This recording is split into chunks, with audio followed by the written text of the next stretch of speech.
right. Hello, everyone. Excellent. Quite a few of you today. So today we are going to talk about, I'll continue talking about Newton's laws today. Not equations. I'll do equations next week. Sort of a last minute change of scenery, but hopefully you'll find it useful. So today is Newton's laws part 2. Okay, so I've prepared some 7 questions for you, and let's go through them. So, can I change my background?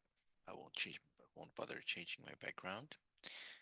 And I'll share my screen.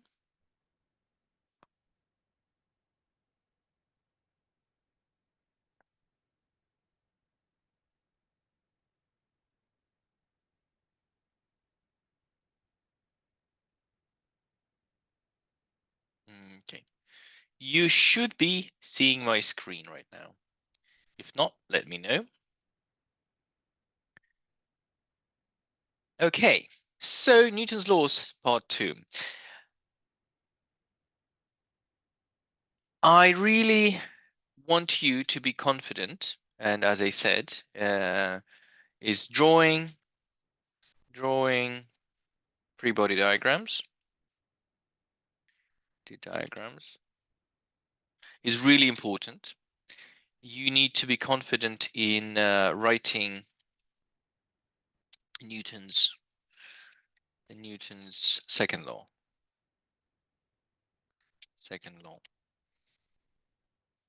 Okay, and yeah, solving simultaneous equations. Solving simultaneous equations. So these are the hard skills that you need to get out of this topic. So hard skills. Okay, and in terms of well, soft skills, of course, problem solving. Problem solving is your soft skill. What else? The area of physics that we're studying is called dynamics. So mechanics is a study of moving objects.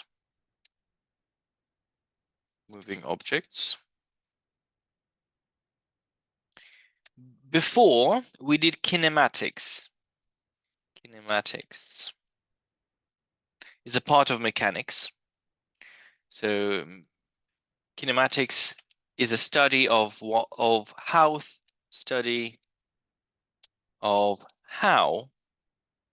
things move. So we did this. So we were talking about equations of motion. We were talking acceleration, displacement, velocity, right? So if your acceleration is such and such, can you predict where you will be in 10 seconds? Example. If you are at point x0 equals 3 meters, your velocity is 4 meters per second. Your acceleration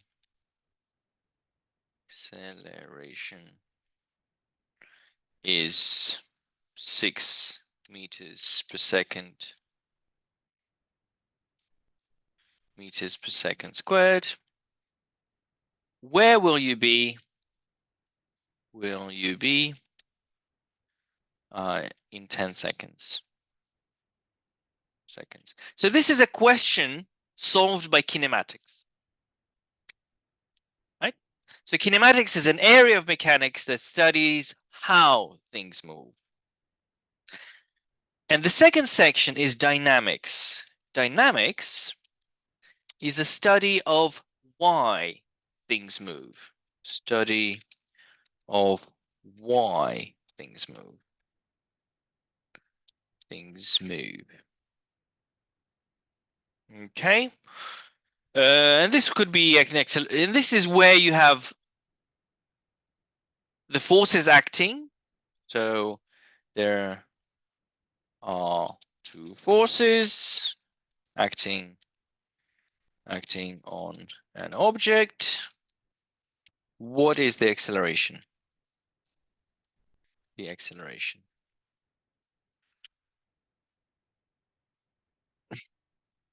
So this is sort of question answered by dynamics. Okay, does that make sense to you? Do you understand what the point I'm trying to make? Mechanics is a study of moving objects. Kinematics, equations of motion, there's study of how things move, which deals with acceleration, displacement, velocity, and equations of motion. And dynamics, we talk about forces of why things move. Yeah, so the four things move because there are forces. All right, so a little bit of like an overview, general overview. Okay, imagine an inclined plane with friction mu. What is alpha if the object slides at constant speed? Design a simple experiment to measure mu. Okay, interesting. Interesting. So let's take a inclined plane.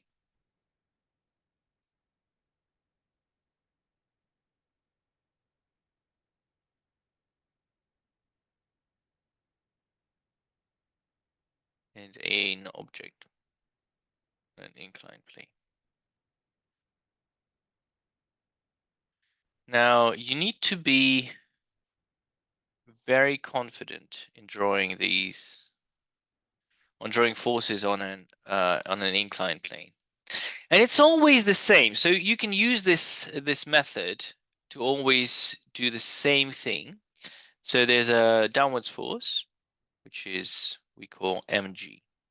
That's the gravitational force. So the mass of the box is m, and this force is mg. Now there's a normal reaction force. Normal reaction force. Let's call it R, reaction force. And there is friction. Friction is backwards. And if it is sliding, that means it's dynamic. Means it's dynamic. And that means that friction is mu R. Friction force is mu R.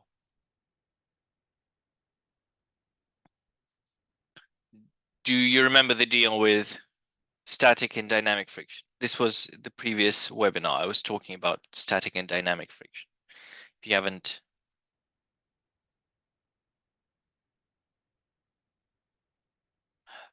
No, Mark, mechanics is just a part of physics. Right, so it's physics consists of atomic physics, well, nuclear physics sometimes they are different. We have waves, optics, like lots of areas of physics, but we are focusing on mechanics because it gives you the tools to be able to problem solve, because once you understand how to solve problems in mechanics, you understand how to solve problems in any area of physics, right? You get it's the best topic to understand the philosophy of physics. You have a law, you have an equation, you apply the equation, and then you use maths to solve for the unknown variable. Basically, that's the idea of physics. Or you like that's what you do in school. In actual, you need to use it to make a prediction, for example. You can predict how fast an object will slide down a slope, or you can predict, given, I don't know, given the temperature of your radiator in your room, given the thickness of your wall, given the material your house is made of, you can predict the temperature in your room, given that, I don't know, given that outside is 7 degrees. So these sort of things. So yeah, so you make predictions, you make calculations, and you study how the world works. So yeah, so there's a lot of practical applications of physics, of course. There's a lot of theoretical applications. Anyway, these are the three forces acting on a mass, on a slope. Please remember this diagram. This is really important that you understand it. And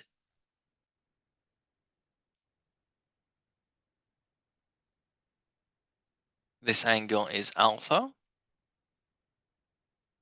And now there's one, we need to resolve the forces. We need to write down Newton's second law along the slope and perpendicular to the slope. So here we will break mg into components like this and like this. And if you very carefully draw a triangle, you will understand that this angle is also alpha.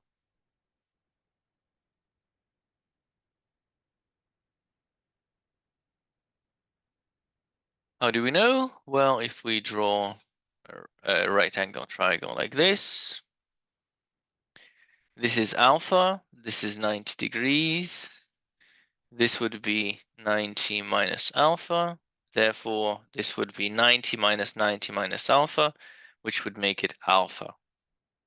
I won't get into why this angle is alpha. You can prove it by yourself using geometry, very simple geometry for that matter, but this angle is alpha. And that means the components of mg, so mg can be broken down into mg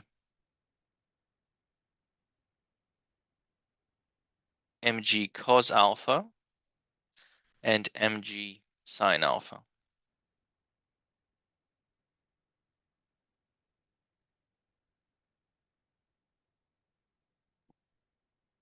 Another way to do this would be to copy this diagram,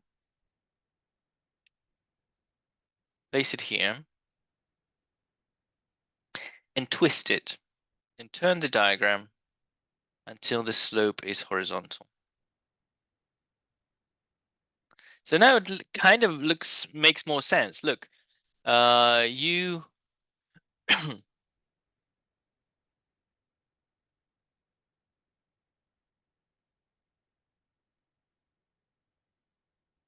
you have three forces acting. The three forces acting on the mass, and this force is not horizontal or vertical. It's kind of both. So what you do is you break it down into two components. Now you can remove that force, and you have four forces. Pretty cool.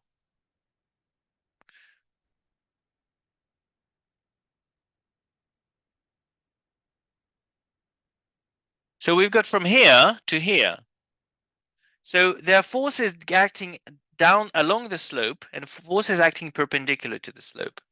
And of course, because the mass is not moving up and down, we can say that the reaction force is mg cos alpha. because vertically, the mass does not move. Not move.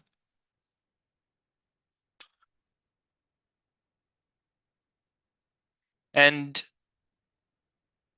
because it's moving at constant speed, right? So if it's moving at constant speed, what does that tell you about mg sine alpha and mu r?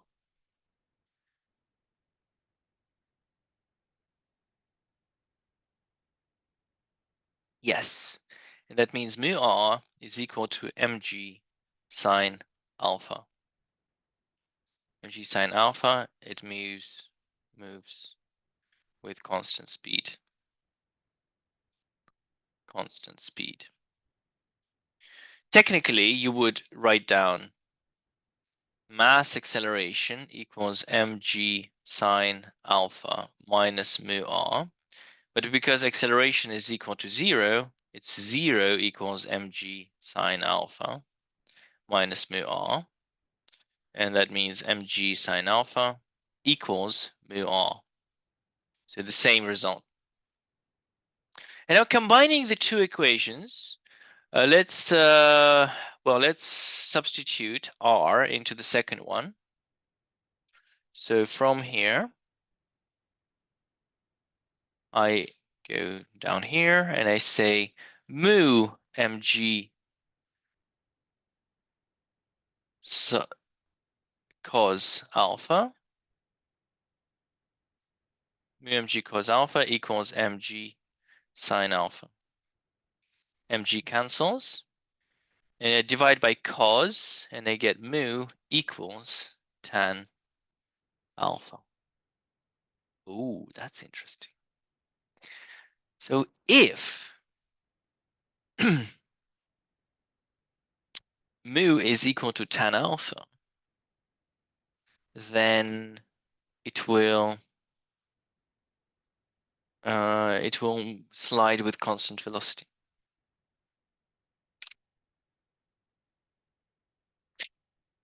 How well do you understand what I just did? On a scale of 0 to 10, please.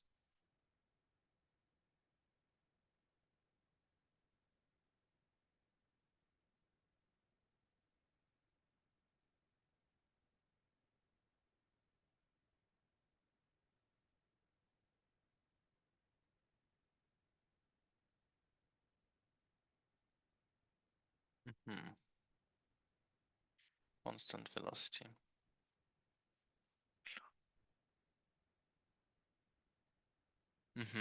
Okay. Right. Which part can I help you with? So people with lower numbers. So where let me oh, the equations. Okay. I started with drawing the forces. Then I said, I'm going to twist this picture slightly on the side. And now I have 4 forces. And here I can see that this is equal to this. It has to be because it's not moving up and down. And it's moving at constant velocity. That means these forces are also balanced. So I've written down 2 equations, r equals mg cos alpha and mu r equals mg sine alpha.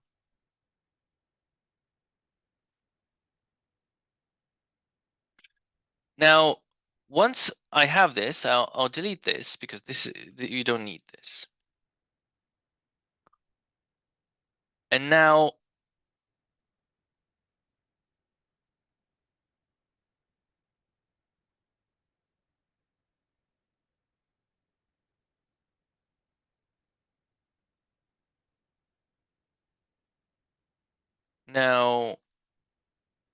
if you have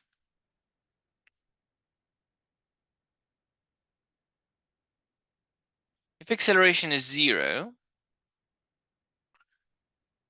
that means that mu r is equal to mg sine alpha. And r is equal to mg cos alpha. So it's mu mg cos alpha equals mg sine alpha. Mg cancels, and I divide by cos alpha, and I get mu is equal to tan alpha. So if the friction coefficient is equal to the tangent of the angle, we have slides at constant speed. At constant speed. Which is pretty cool if you think about it. It's a very simple thing. An object will slide down a ramp at constant speed only if the coefficient of friction is equal to tan of the angle.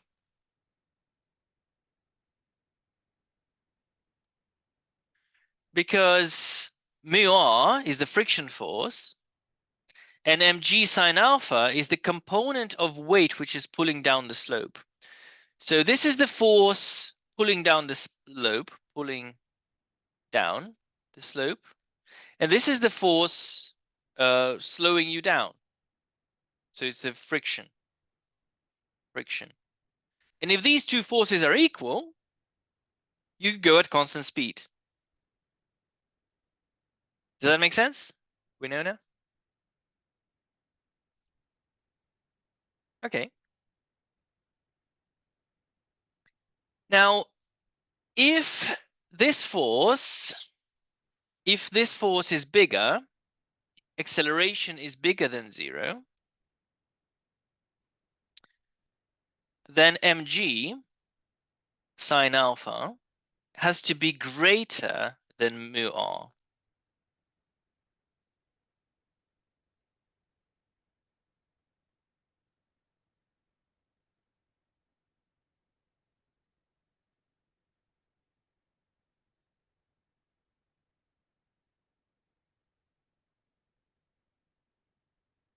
And here, which is mu mg cos alpha,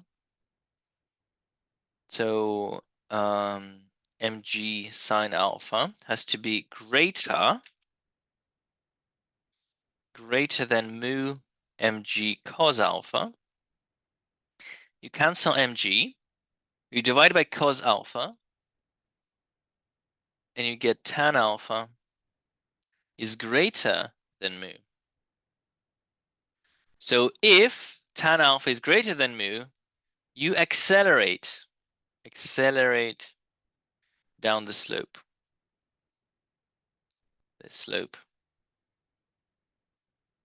And finally, if acceleration is less than 0, well, if you're slowing down, well, technically, if you're not moving, acceleration is less than 0. And that means that the force pulling you down, mg sine alpha, is less than mu r, which is mu mg cos alpha. And then, so mg sine alpha is less than mu mg cos alpha. Mg cancels, and you get tan alpha less than mu. If tan alpha is less than mu, well, you normally are stationary on the slope. You don't move. If you don't stationary, or slowing down.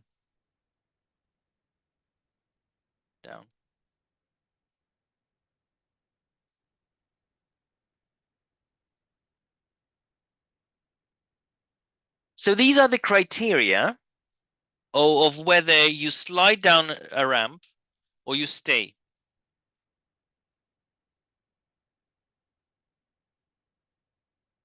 So even if you don't fully understand the maths here and the physics involved, you can appreciate this ramp. So imagine you have a box on a slope.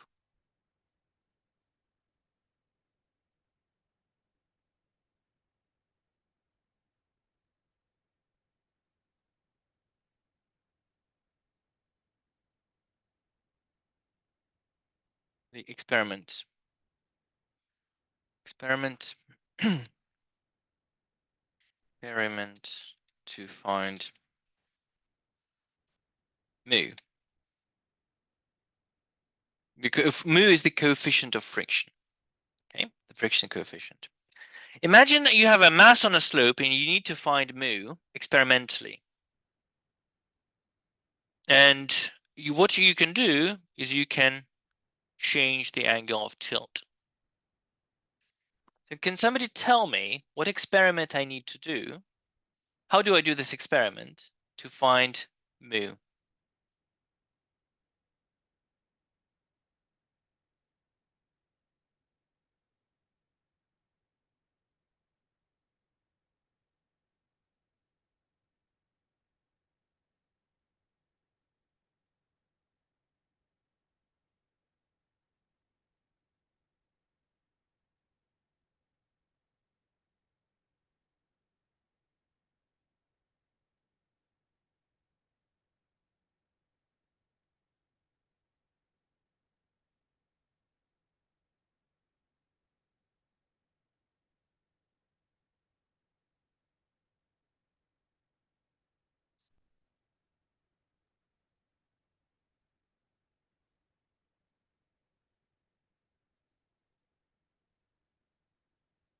Very good. Record the angle at which the block slips down the ramp with different angles. What do you mean different angles? Change the angle until the block slips. Record the angle mu is tan alpha. That's it. Do we make the object station? We're gonna need to make the object slip. Right.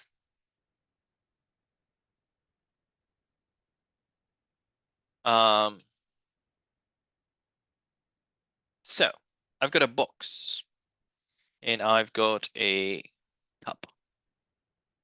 Quite a cool cup.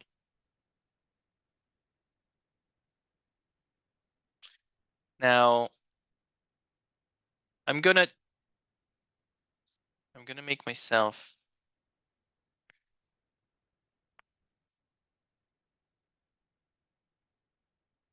okay.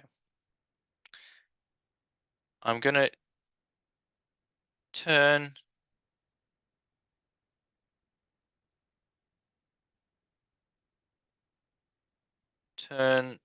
until it starts slipping. Here. So it slips when the angle is like this, roughly. So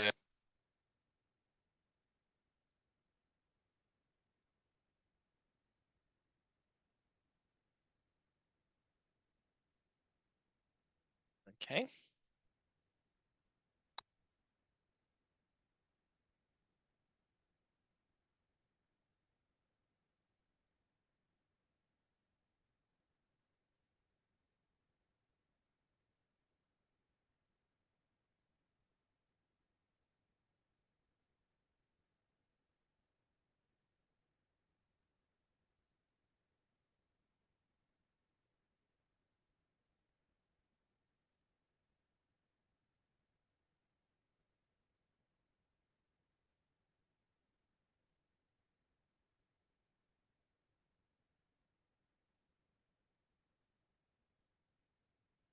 Okay.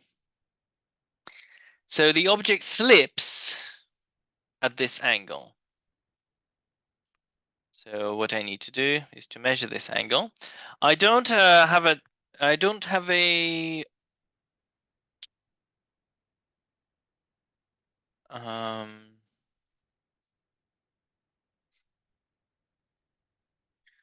sorry, I don't have a protractor.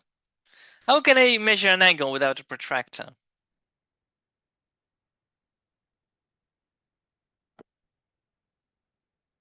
How to measure an angle without a protractor?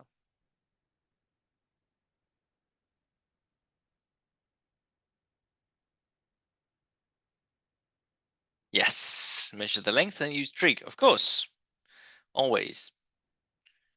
You make a triangle and you take a ruler, an actual ruler, and on my screen, I measure the angles. So that's 5.1 centimeters, and this is 12.5. So this is 5.1 centimeters, and this is 12.5 centimeters. And we need this angle.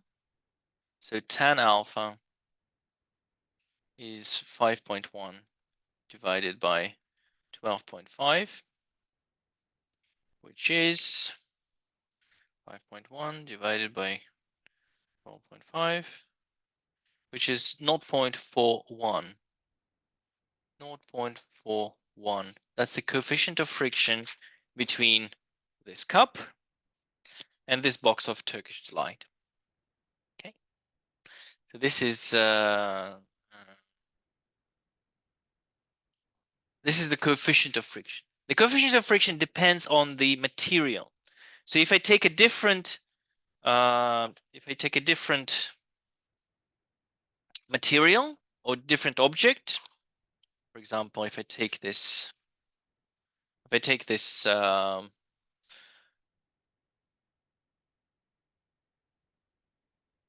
don't see myself.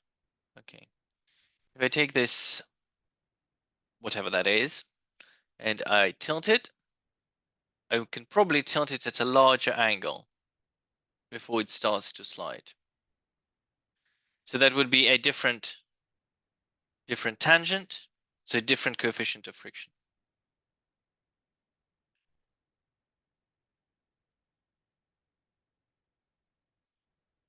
Does it also depend on the area being presented to the surface?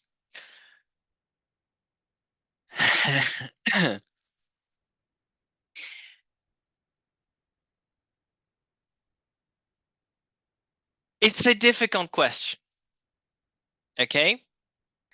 Now, in the model that we are using, no, it does not. Because if you have a smaller surface, that means there's more pressure on that smaller surface. And if there's a larger surface, yes, there's a larger surface, but there's less pressure. However, if you tell that anyone who has anything to do with Formula One, for example, they will laugh in your face. They say, haha, why would we need such wide tires if the friction does not depend on the contact area? Because of course it does. It's just a different model that we need to use, a more complicated model. In the simplified model with which we use, which works in most cases, no, the contact area does not depend. And you can test that by placing an object on different faces. So for example, if you take a cuboid and you put it like this, it starts tilting like this. If I put it like this, starts moving at the same angle. Put it like this, there's no difference. It starts sliding at the same angle. You can do this experiment. Rubber is a very funny material. It doesn't exactly behave like two pieces of plastic, for example.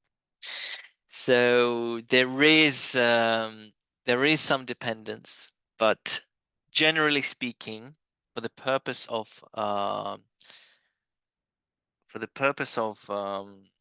us studying mechanics, we say no.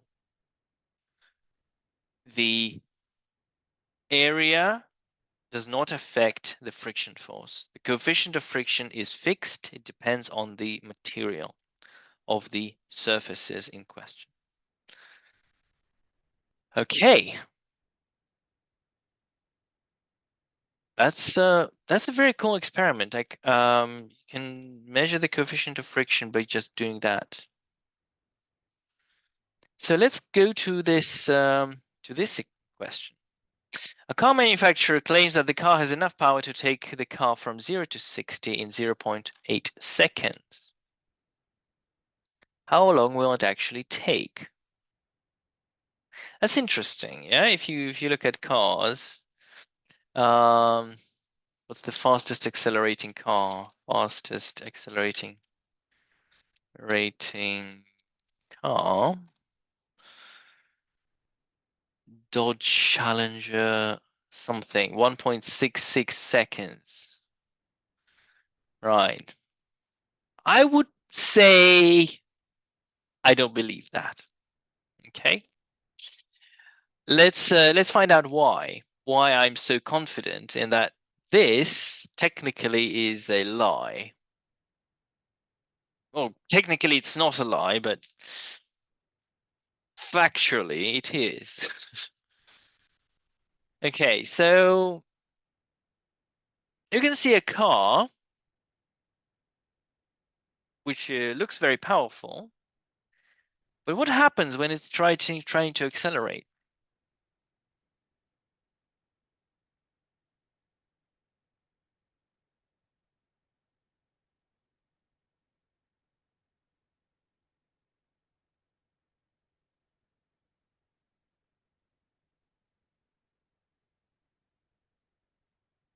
Friction increase.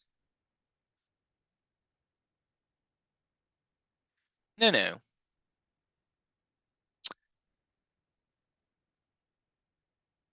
Yes, Venkat, thank you. You got it. There might not be enough friction on the ground. No matter how much power you have, if you don't have the friction, you won't accelerate. That's the point I'm trying to make. Okay?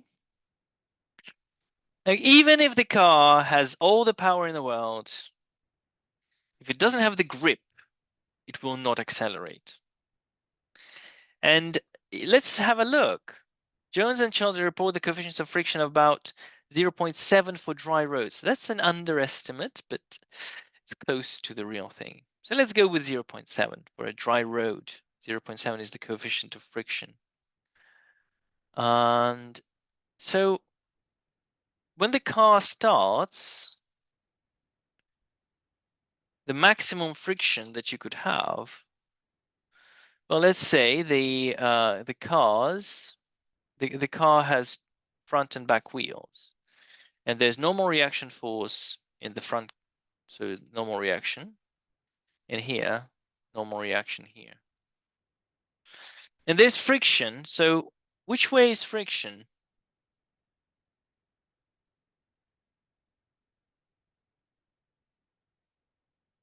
Which way is friction?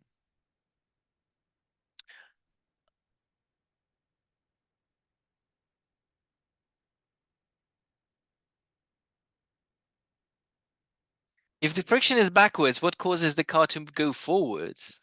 Friction is forwards. When the car is stationary, friction is forwards. And it's only, and at this point, it's only the back wheels are spinning. You can see that. The front wheels are not involved. In normal cars, only the front wheels turn. And if you are a 4x4 enthusiast, you have four-wheel drive. But normally it's either the front or the back wheels. Okay, so the back wheels spin, so the friction, the maximum friction that you can get is mu r, is mu times r. And of course, there's the gravitational force, which is mg.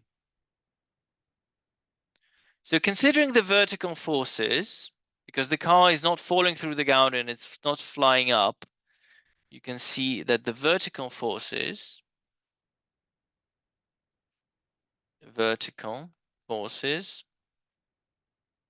R plus R has to be equal to mg. So that means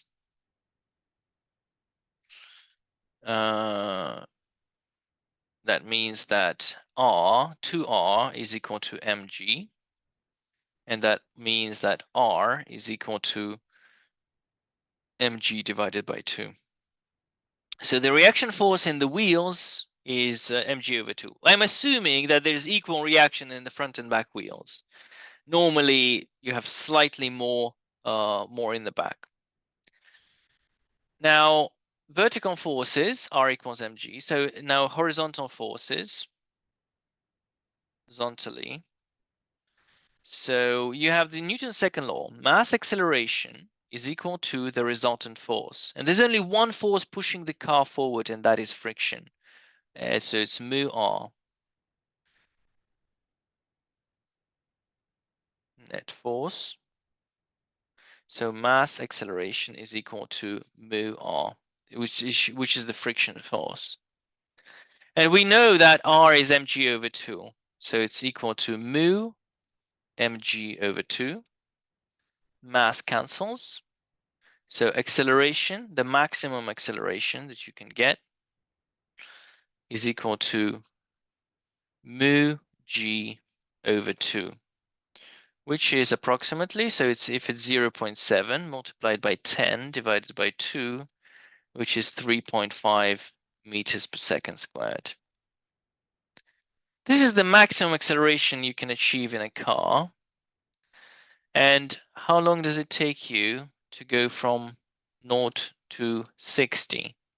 So 60 miles per hour, that's 60 times 1,600 meters divided by 3,600 seconds, which is 60 times 1,600 meters divided by 3,600 seconds. So that's 26.7 meters per second.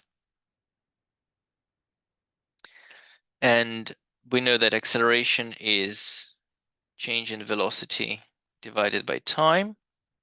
So time is change in velocity divided by acceleration, which is 26.7 divided by acceleration, which is 3.5,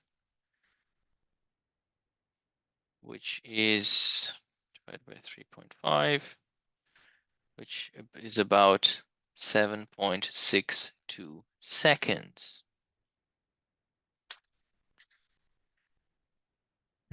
Right. Interesting, right? Very interesting. The time from 0 to 60 for this car, assuming that the coefficient of friction is 0.7, is 7.62 seconds, not the 1 point something seconds the car manufacturers claim. They might get that on an ideal conditions within an ideal road with super warm tires. They can get the coefficient of friction to be, I don't know, 1.7 maybe 1.8. But this is not it's not a real road, right? On a real road, in normal conditions where there's some dust, there's some oil, cars don't accelerate that fast. You just can't, because if you try to, you would just have the wheels would spin, you'd have a lot of smoke and nothing, and not enough friction to propel you forward. So this is, yeah, this is quite an interesting consequence. So the answer is 7.62 seconds. So 7.62 seconds. And on a wet road, that would be even more, of course. So maximum acceleration, since the only force accelerating the car, is friction, and the friction force the friction force, which is equal to mu r, which is, and r is mg, so it's mu mg. So maximum acceleration is, well, Mu mg over 2 is mu g over 2. That's for a 2-wheel drive car, and A max is mu g or a 4x4. If it's a 4x4 car, because it means all the wheels spin, that you have more force because there's more friction. A 4x4 car or all-wheel drive. All-wheel drive car. 2-wheel drive car. All-wheel drive car. Does that make sense? Does that make sense? Please let me know. I really like this question because it's always like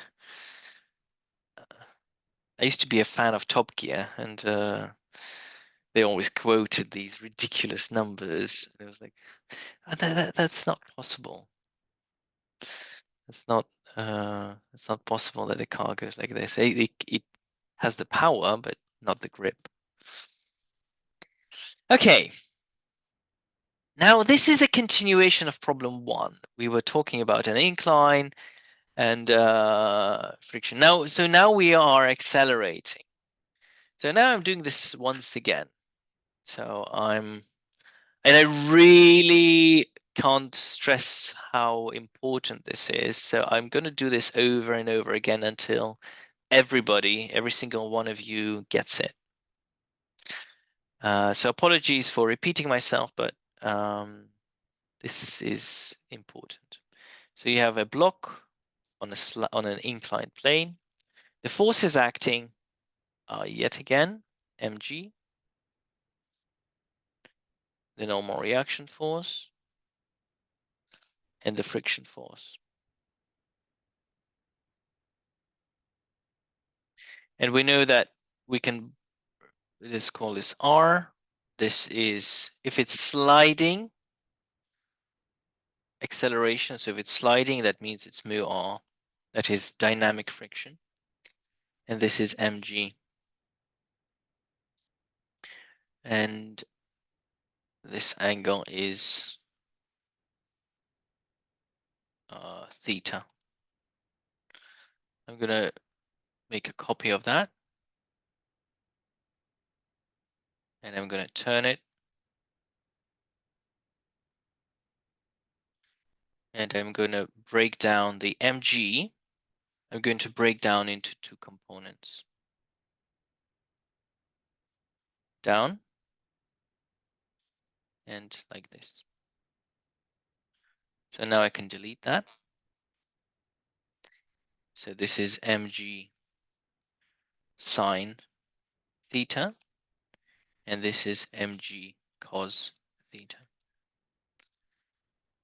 Because the mass is not moving up or down, we can safely say that R is equal to mg cos alpha. That is up and down. And now left and right, well, right. So it is accelerating to the right. Accelerating. So we write down Newton's second law. Mass acceleration is equal to the resultant force. So mass acceleration is equal to mg sine theta minus mu r. And mu r is equal to mg cos, well, r is mg cos alpha. So that's equal to mg sine alpha minus mu mg cos alpha. Or in other words, mass acceleration is equal to mg sine alpha minus mu mg cos alpha. M cancels. So acceleration is equal to g sine alpha minus mu g cos alpha. Or we can even simplify that further, g sine alpha minus mu cos alpha. So this is an acceleration of an object. You can use this result. Acceleration of an object on a slope.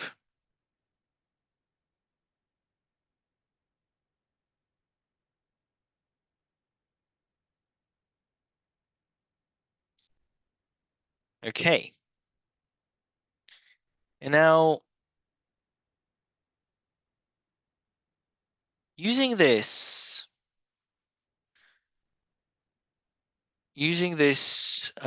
equation, could you answer the question? Would a heavy person go down a water slide faster?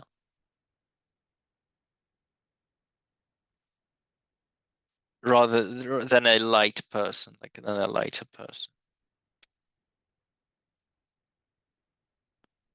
Okay, would a 80-kilogram person go down a water slide faster than a 40-kilogram person?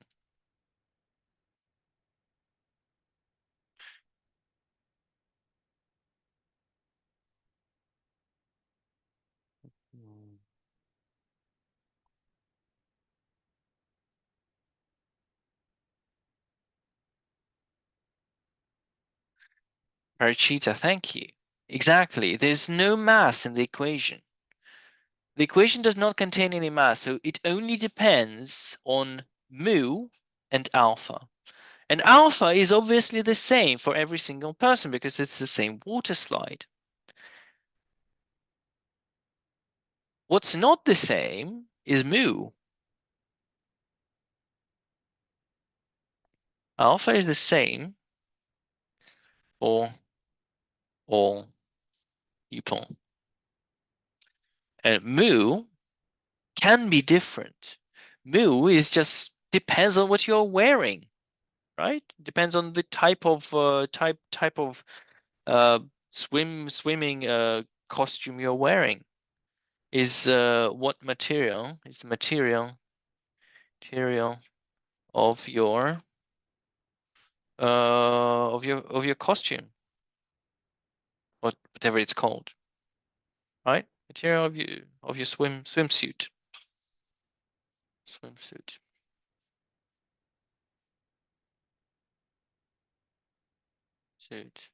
And mass is not a factor. So yeah, that's it. And I can tell you, I can tell you firsthand, because I was quite interested in friction and water slides. So I did experiments on water slides, and I now have a scar on my forehead. I call it a Harry Potter scar. So I have a bad scar here. So you can imagine the horror of everyone in the swimming pool when the swimming pool started filling with blood. And yeah, basically, don't experiment on water slides. It's not a very good idea. I tried to go as fast as I could, and I did. Not very successful, so please don't repeat. I was much younger then. It didn't happen last week. It happened a long time ago. Okay.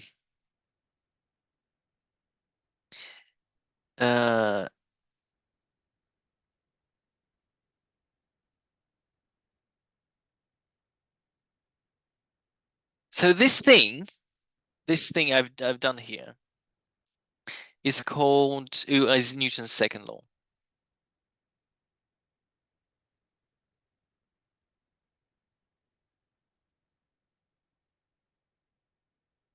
Newton's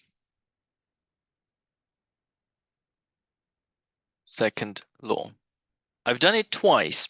First for the vertical forces, and then for the horizontal forces. I write mass acceleration is the resultant force. Mass acceleration is the forward forces minus the backwards forces. So please keep that in mind. And this is these are yeah, the forces. Okay, now an interesting demo. Which string will break first? So we have a setup here. We have a mass on a rope. And there are two strings attached. So if I pull on the bottom string, which string do you think will break first? Well, won't break, because if one string breaks, why would this other one break as well? So which string do you think would break, the top or the bottom one?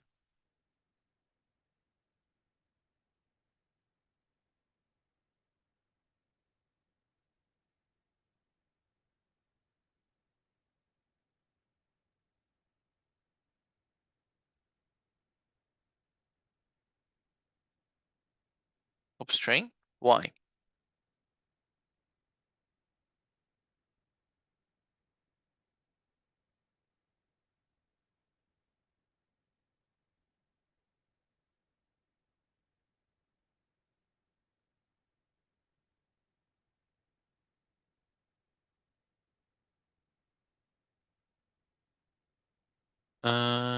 Top one, because it has more tension. Of course, there's more tension on the top one.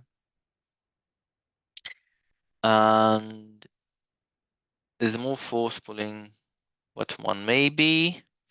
Yeah, so here, if you pull this with the force T, here in this rope, you would have T plus mg.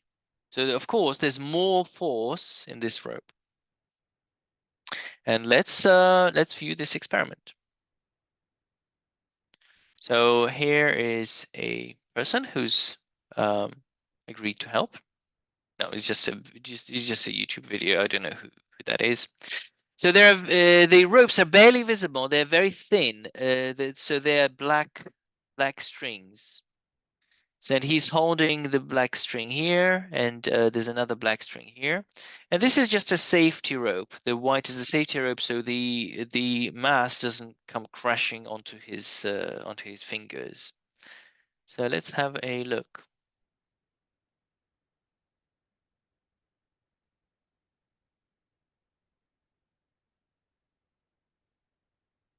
So you can see the top one broke. Cool. And now he's doing the same experiment again.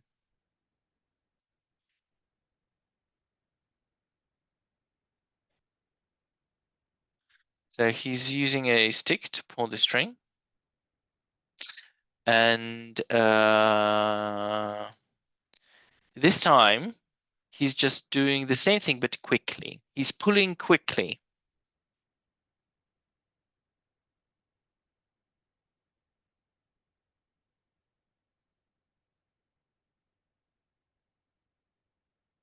So if you pull slowly, the top one breaks. But if you pull quickly, the bottom one breaks.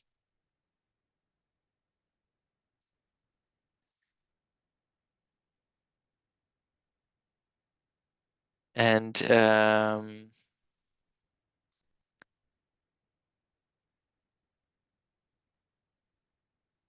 this is because of the inertia of the mass. So pulling slowly, top one breaks. Pulling fast, bottom one breaks.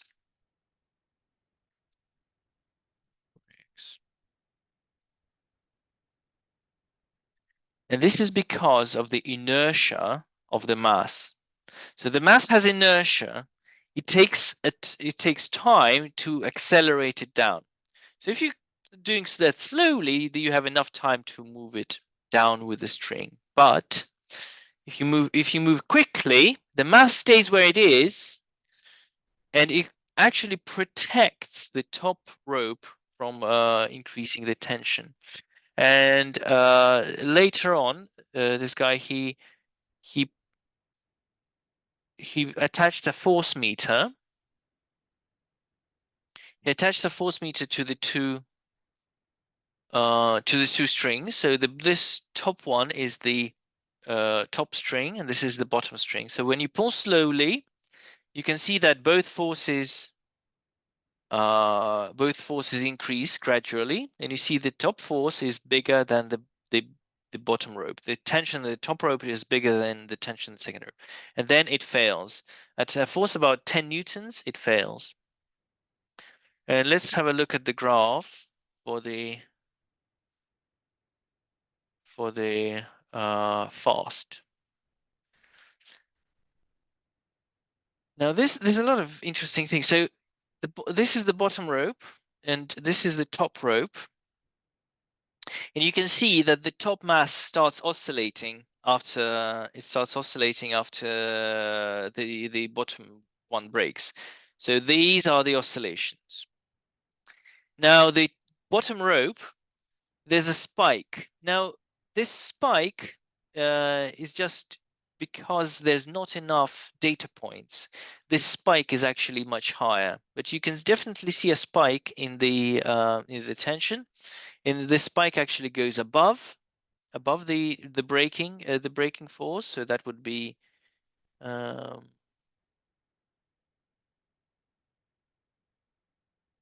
would ideally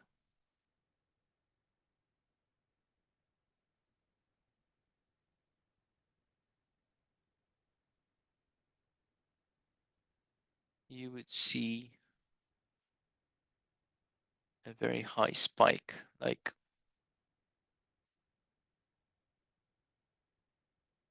this, which is higher than the braking tension. So, well, it has to be above 10 newtons because otherwise it wouldn't break. It's just the data logger is not fast enough to record that change in force. But that's yeah, that's about it.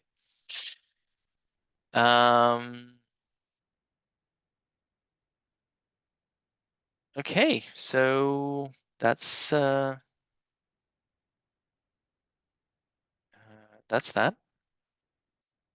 Any questions?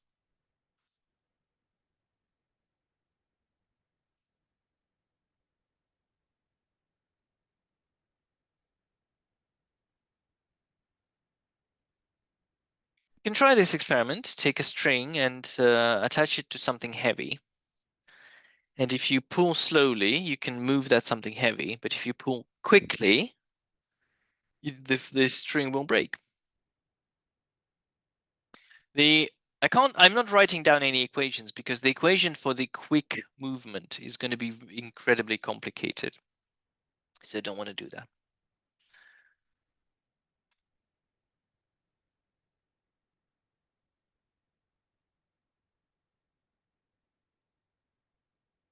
Okay.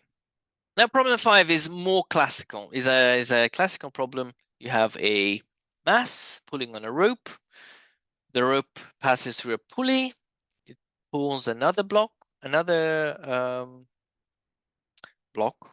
then that pulls another block. So you have two strings. The question is, what is the acceleration? We're going to do it in two different ways. Okay, so method 1.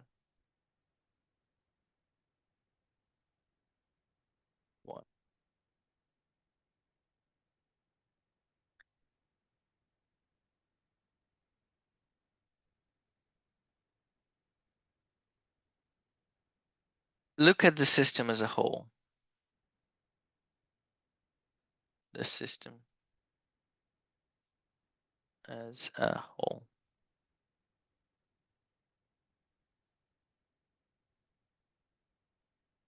You need to be able to do both methods, by the way. Look at the system as a whole. Total mass is m1 plus m2 plus mm. Okay, the total mass is the sum of the three. The force that causes them to accelerate, force that accelerates them, accelerates the system, is mg, because that's the force. That's the only force that pulls them down, right? Mg. Is that clear? That this is the only force? Because of course there's m1g, but that cancels with r1. There's m2g, but that's cancelled by r2. There's no friction. It's a smooth table. So the only force actually accelerating them is mg. So we can use Newton's second law. Second law. Mass acceleration is equal to the resultant force. So the total mass is m1 plus m2 plus m multiplied by the acceleration, and it's equal to the total force, and the only force is mg. So acceleration is mg divided by m1 plus m2 plus m, which makes perfect sense, because if I increase the mass, if I increase m, that would increase acceleration. If I increase m1 or m2, that would decrease acceleration. So increasing m increases acceleration, increasing m1 or m2 or m2 decreases acceleration. Makes perfect sense, right? That's the solution. Easy, very easy, a very easy solution. Method 2 is not so easy, but you need to know both methods. Method 2. Method 2.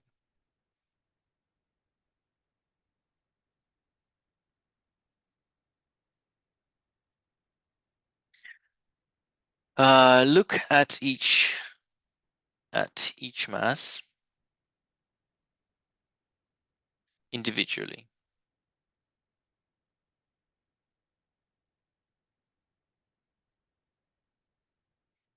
So there is the first mass, and there's only one force, which we'll call T1. This is M1, T1.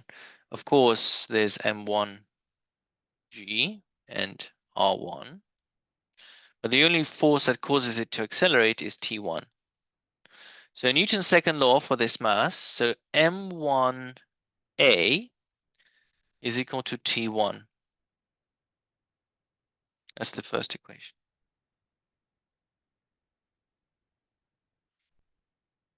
Okay, because that's the only force that causes M1 to accelerate, right? T1. Any questions? Does everyone understand? For mass M2, there are two forces, the rope 2, T2, and rope 1, so T1. And we can draw that for the second mass. Of course, there's M2G and R2, which cancel out. So there's T2 and T1. So you can write M2A, mass times acceleration, is equal to T2 minus T1. So forces pulling forwards minus forces pulling backwards. And finally, we have the third mass, and it has tension. That's the tension in the rope, T2, and mg. and it's accelerating downwards. Accelerating downwards. So MA is equal to mg minus T2. And that's the third equation.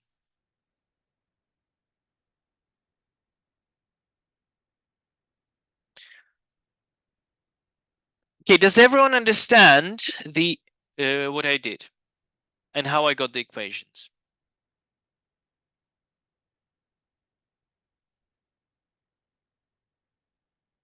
So this one is accelerating this way. This one is accelerating this way. Any questions? Don't be shy.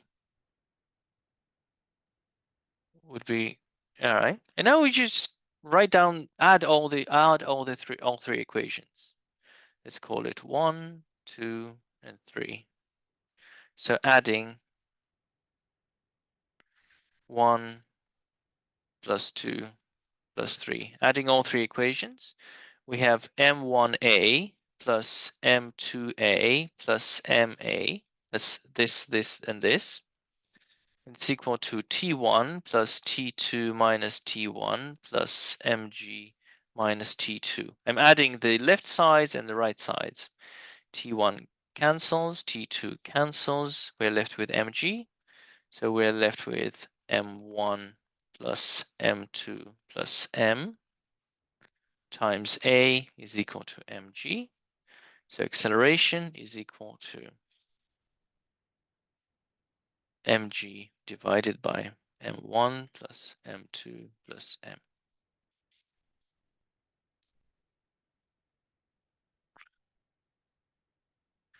Do all three masses accelerate at equal rate? Of course they do. They're connected by a rope.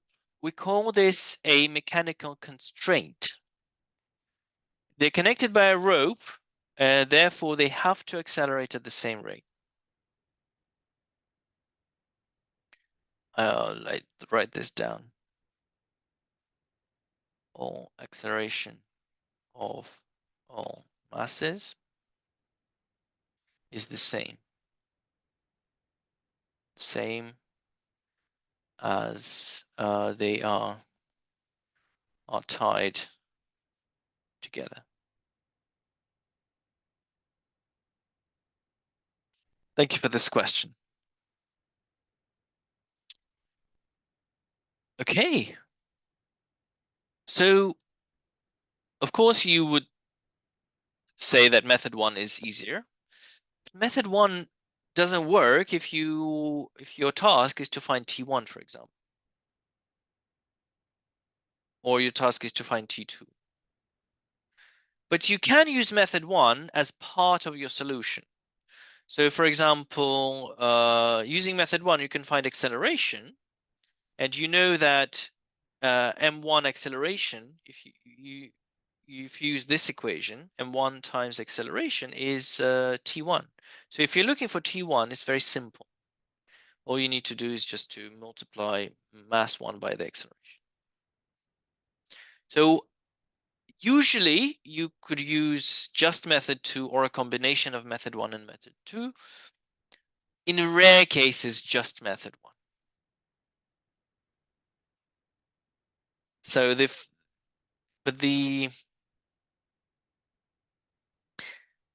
the foundation for this method is here. Look at the system as a whole. Look at each mass individually. Right. So it depends on the problem.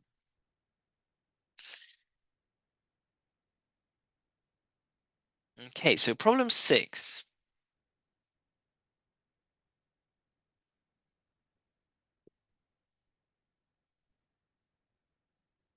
Two identical masses are placed on an incline at 45 degrees.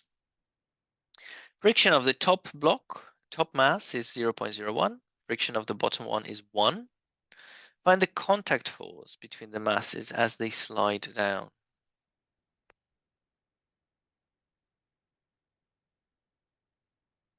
So do you think we can consider them as a whole for this question?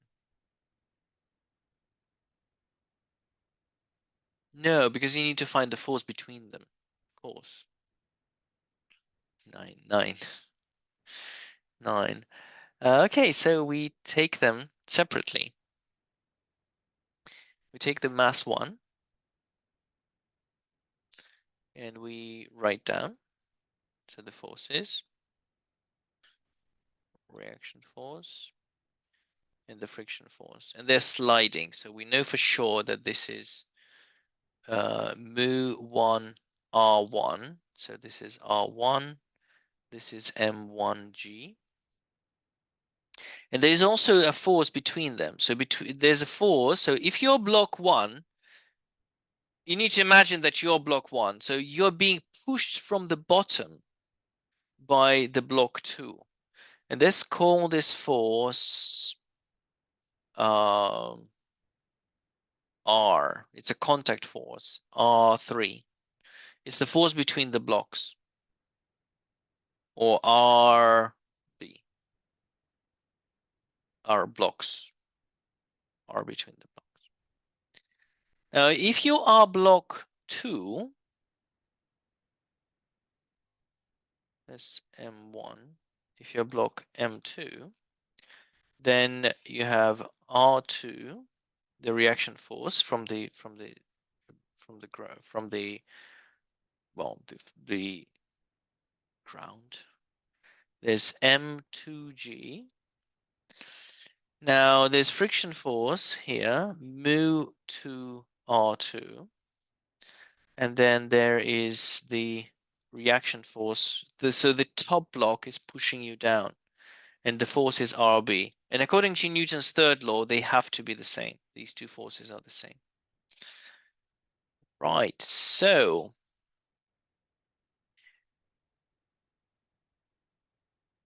as usual, I'm turning this just to make my life easier. And I'm turning this to make my life easier.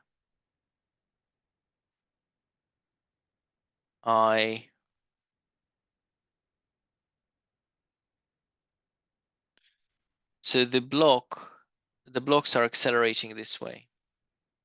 Acceleration is this way. They're both accelerating to the right. And now I'm breaking down the only force that is not parallel. I'm breaking down into components.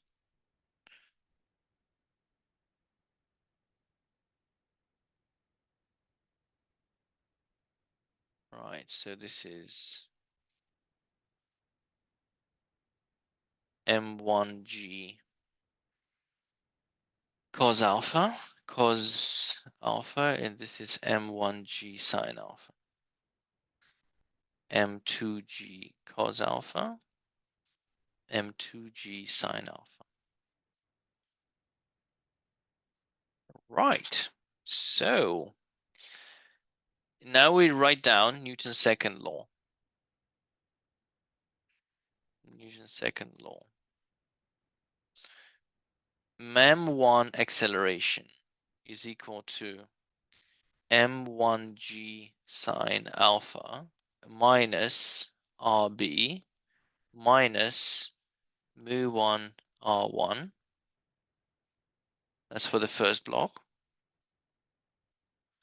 And for the second block, mass to acceleration is equal to the forward force minus the backwards force. So M2G sine alpha plus RB minus mu2 R2.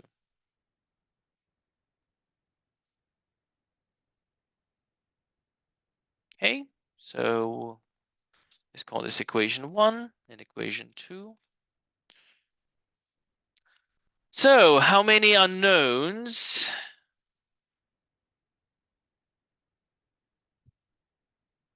Of course, we need to consider vertical forces as well. Vertical is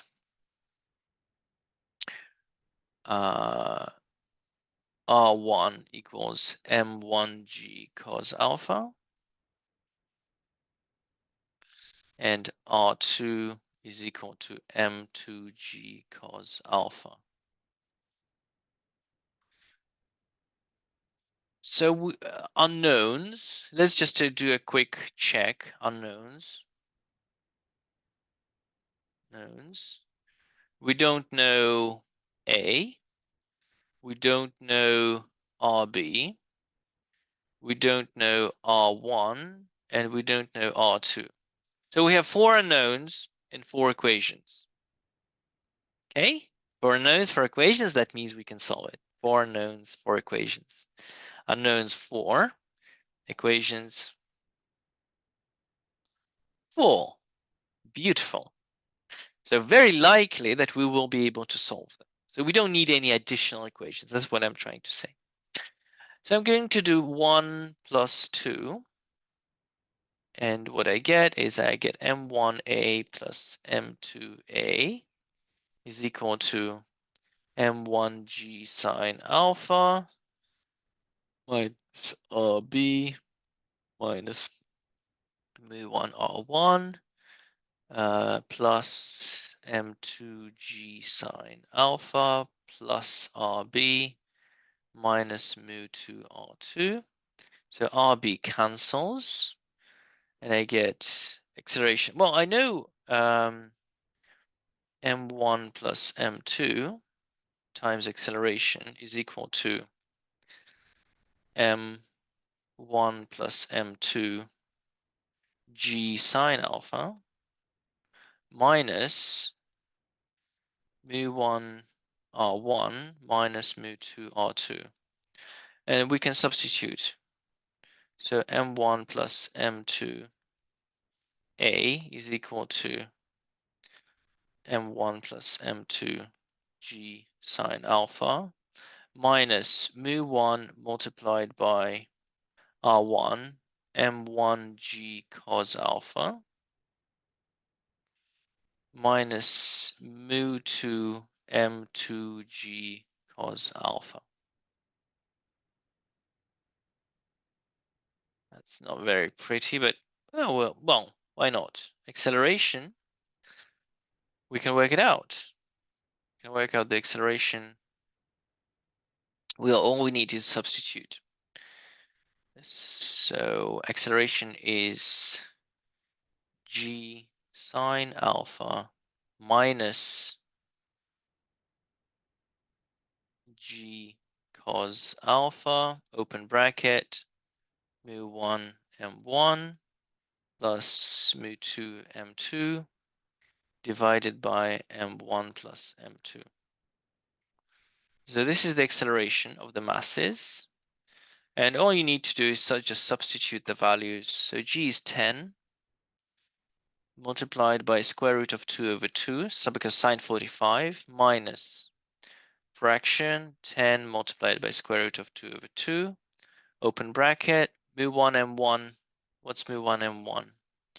Mu1 is 0.01 and m1, they're both 0.2 kilograms. So it is 0.01 multiplied by 0.2 plus 0. It's a plus 1 multiplied by 0.2 divided by 0.2 plus 0.2. Okay, so that's 5 root 2 minus 5 root 2 multiplied by 0.2002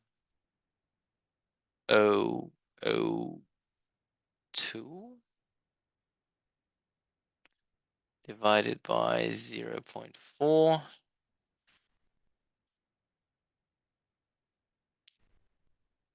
Okay, so 5 root 2, open bracket, 1 minus, gosh, 1 minus 0.2 divided by 0.4, like 2 divided by 4, 0.2002 divided by 4, or 0.4,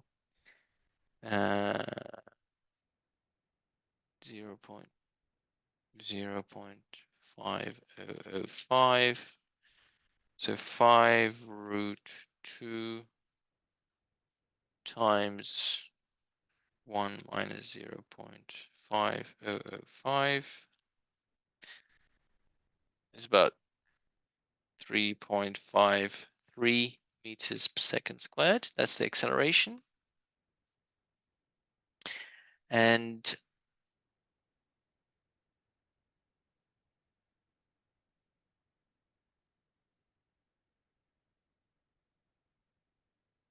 the RRB, so we take the first equation, why not? So M1A equals M1G sine alpha minus RB minus mu1 R1. So RB from here, just rearrange this M1G sine alpha minus M1A minus mu1 R1. And we just RB, you just substitute number 0.2 times 10 times square root of 2 over 2 minus M1 0.2 times 3.53, or whatever that monster is, minus mu1, which is mu1 is 0.01 times R1, and R1 is mg, so 0.2 times 10 times cos alpha square root of 2 over 2. And you get something, you get a number. You get a value, so 0.2 times 10 times square root 2 divided by 2 minus 0.2 times 3 times answer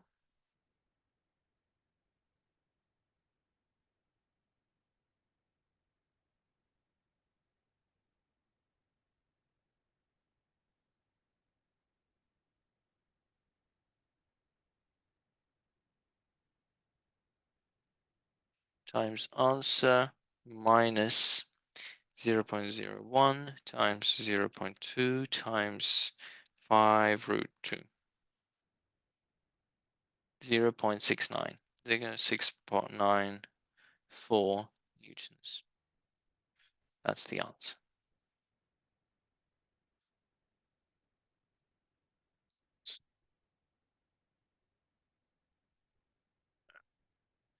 Zero 0.694 newtons.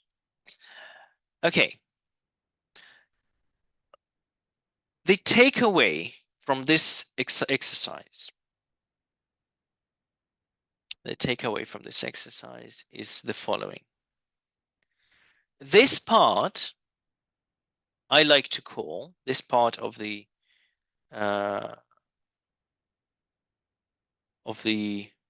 problem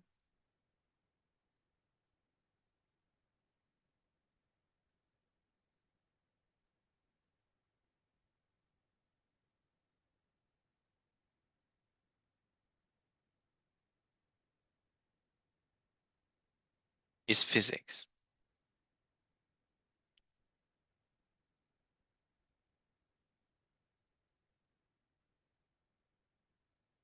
Okay?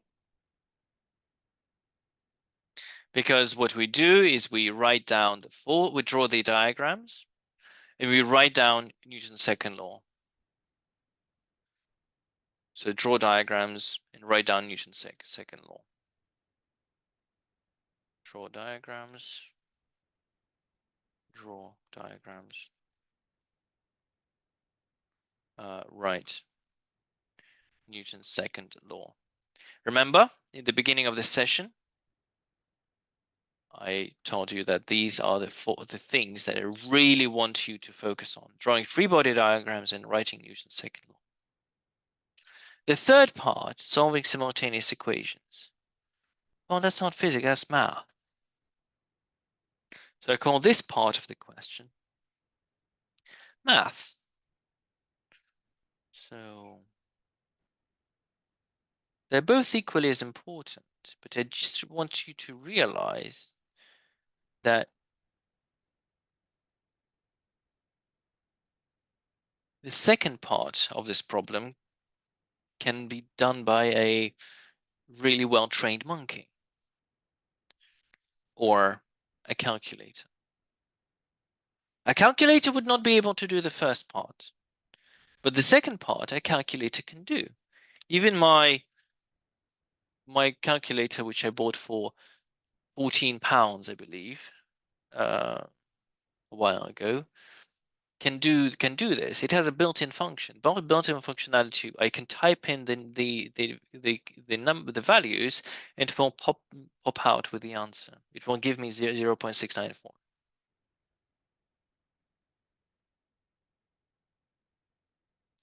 So this is maths. You need to realize that you have 4 unknowns, 4 equations, and that means it is solvable. Well, 4 independent equations and 4 unknowns. 4 equations plus 4 unknowns. It's a simultaneous equations.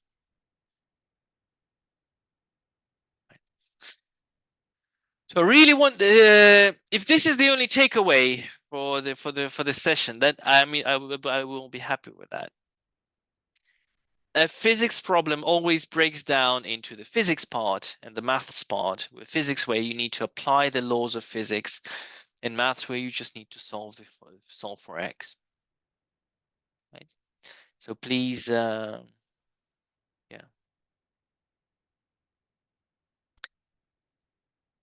I'll finish here.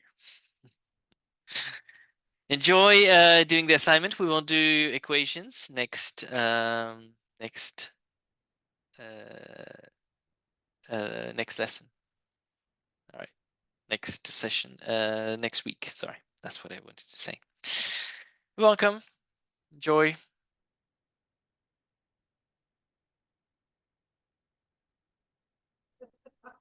That's great. I'm really glad.